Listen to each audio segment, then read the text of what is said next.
Joshua Frydenberg, Joel Fitzgibbon, welcome back to Breaking Politics. Joel Fitzgibbon, congratulations on your burst of honesty yesterday. Needed to be said about politicians' notes and reading notes, I think. Are your fellow MPs thanking you for your burst of honesty? Or? Oh, look, Tim, I'm sure there's a mixed view, and to those who didn't find it all that funny, I apologise, but I was making the point that for whatever reason, a very good government is not punching through on its message. And I think it's partly because it's all been lost in the spin. And I think we need to start giving straighter answers and talking more about the good things we're doing, but also tackling some of the more challenging issues rather than pretend they're going to go away. Too much spin? Well, I'm not just talking about the government, I'm talking about politics generally. We seem to have entered into a new area of spin.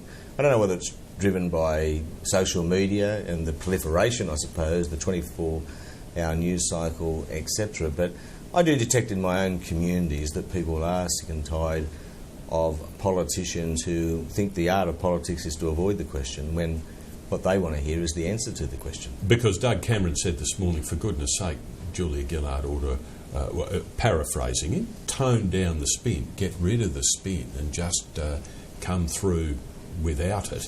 Well, again, I was talking about politicians generally, and when I was... But you were reading off your talking points. Well, I was taking the mickey out against myself. I was talking about all politicians, and I mean, how do you answer, Tim, a bad news poll, or a bad poll generally? And I thought humour was a good way of addressing it. My word, we'll come back to that in a second. Is there?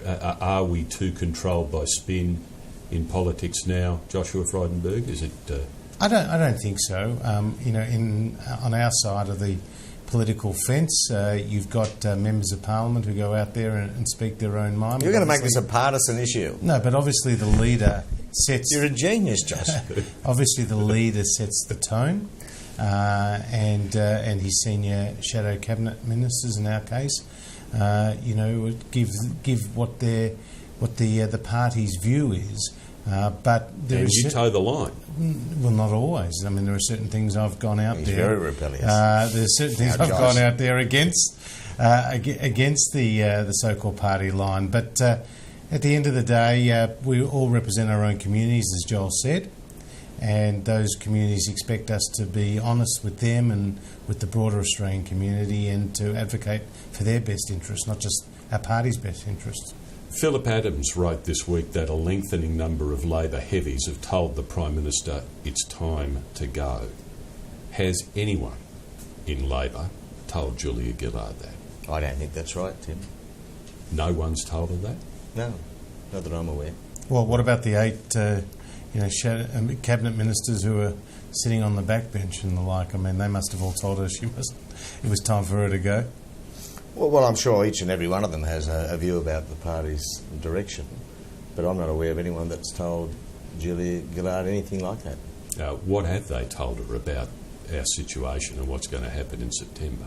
Well, you saw some reports out of the caucus yesterday that people were concerned about our standing in a couple of areas of policy, and they were right to raise them because those couple of issues are clouding and washing over, if you like, the really good things the government has been able to do and is currently doing. OK, just to be clear on Philip Adams' question, does she have to go? Well, I read Philip Adams' article, actually, and it was an interesting reference to Bob Carr. It wasn't very specific, and I doubt its accuracy, and with the greatest respect to Philip, who I think is a fantastic economist.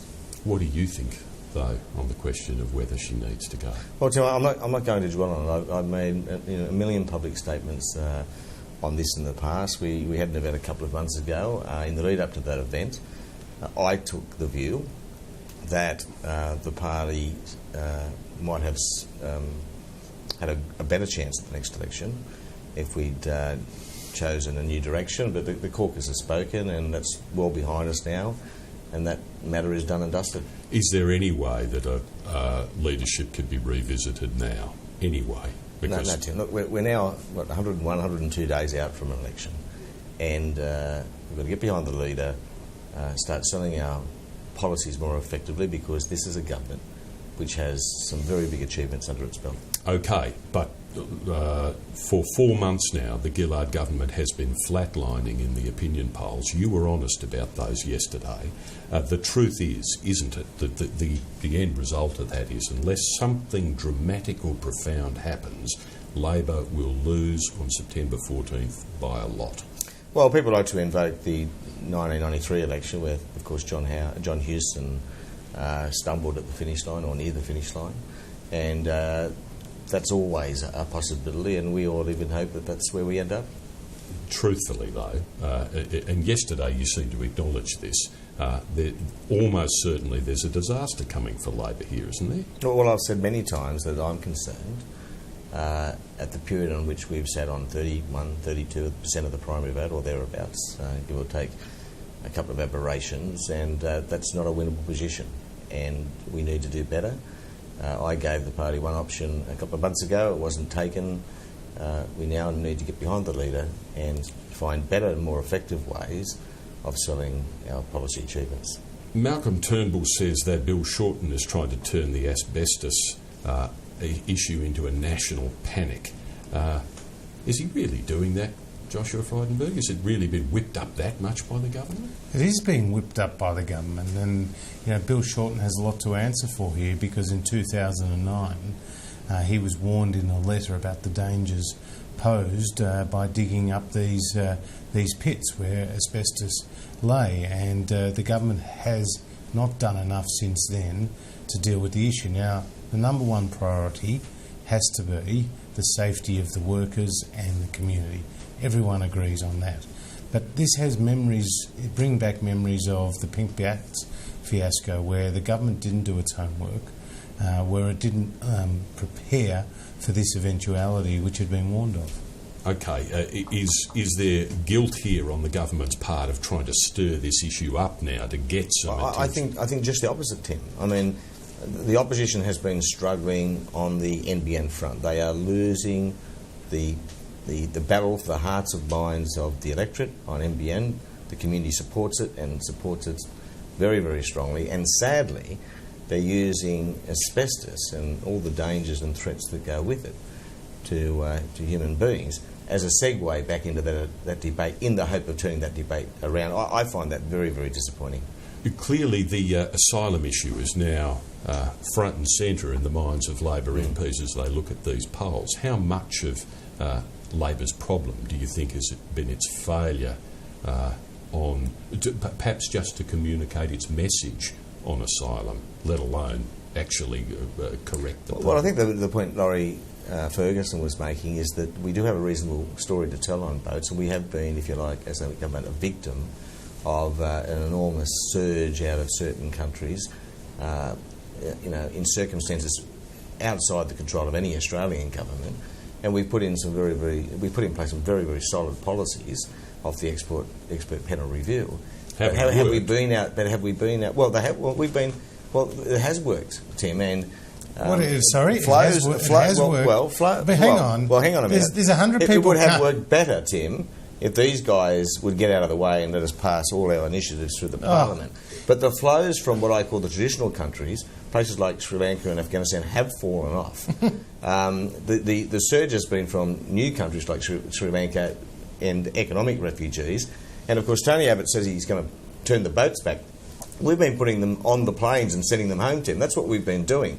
But did you know that? I mean, who's noticing these Tim, changes? can I just say, this is absolutely remarkable. Joel comes in here and does a mea culpa and says that the Labor Party should stop the spin. And then he goes out and defends the great policy that they've had on border protection. There's been 43,000 people that have come to Australia in an unauthorised manner. There's been a $10 billion blowout. You've had an absolute fall in public confidence in your system. You've got your own MP screaming out about it. I mean, John Howard, who's been around politics much longer than you and I, said this is the most graphic policy failure of any Australian government. John Howard said. John Howard said Oh, that so it's because gotta be he right. stopped Oh, the boat. John Howard. John Okay, Howard stopped. If John Howard, I give him. I'll take I his give him record Josh. John Howard against said yours so, and it must Julia be right. Gillard's and Kevin Rudd's any day. I mean, you Tim- can't get away with this. Tim- You can't say stop the spin and then go and defend your border protection policy because I've never seen such an outrageous failure You get out of in the public way. policy. You get out of the decision-making. way and let us fully implement the expert panel's review, and we'd see further improvements. Talking about spin and border policy, though, the government has at least got a point when it says tow back the boats is a slogan, not a plan. It isn't worked. It worked in the past. We did it more than half a dozen times. I'm not going to embarrass Tony you, Abbott Josh, has by been out asking to you speak for the the president, details. speak the president of Indonesia. Not to mention what might happen to Indonesian relations if you really did Well, implement turn back the boats as a they can't consistent get policy. much worse than under this government that No, that's cuts not off the true. live animal export issue. The relationship with Indonesia is very, very good. Yeah. What is it? Where was the ambassador in- relationship is people like Julie Bishop, the Shadow Minister for Foreign Affairs, embarrassing the Indonesians with all this talk about turning back the boats. These people don't come from Indonesia, Tim. Why, from Indonesia's perspective, They're why should we coming be through turning, Indonesia, Why should we John. be turning them back and sending them back to Indonesia? In any case, it's not physically possible to turn these boats back. It doesn't work. Between Josh. 2002 I'm a former and defence 2000 minister, Tim. I know a little bit about this. The Navy doesn't want to turn them back. They think it's dangerous both to the refugees and to naval personnel, and it just doesn't work.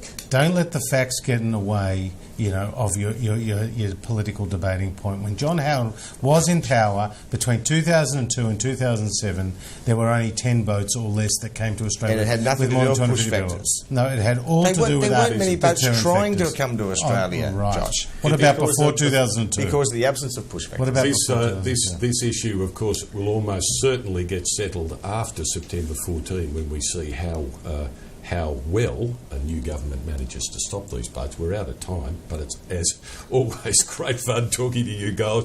Joel Fitzgibbon, Josh Frydenberg, thanks for coming back to Breaking Politics. Thanks, Tim. Thanks, Pleasure, Joel. Tim. Thanks, Josh.